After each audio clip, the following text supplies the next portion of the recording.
Nyasaye mondo ket chunye kamokwe. Jatend piny Kenya William Ruto telone jo Kenya ywago jadolo piny owacho kaunti ma Homabay kata county chaplain Pastor Raphael Obego manyo wito ngimane. Ote mar rito ywak kaka jadolo manochiwore tiyo tijene ne Nyasaye. Pastor Obego nyo wito ngimane ka itimone thieth kar thieth maduong' ma Homabay bang' bedo matuo kuom seche machuok. Magitimore ka duoko mar bero ringre yango ni nyotho kalure gi chandruok mane nie iye kendo momiyo nyimbich mare bedo gi adhonde. Apisa migawo mar thieth e piny owacho kaunti no Laktar Kevin Osuri oyango matut ewi nonro ma otimne ringre jadolo no. I'll talk more very quick.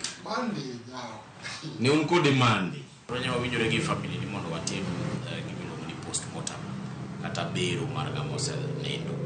Koro nye wabare nyoro godhiambo kar saa 12 ma wayawo iye ma wanye wafwenyo gi family ne gibenye gineno ni gima nokelo tho mar Pastor Raphael ne ni iye notuch nyaka nyimbich mare notuch kone mokore. To magi koro nye kelo ni chiemo mosechamo gi acid mane iye kod losruok koro nye wuok to pong'o iye ema nyokelo tabu ni momiyo koro yenyo kuot ma infection obede modhi nyaka remo ma ema koro nye okawo ngimane.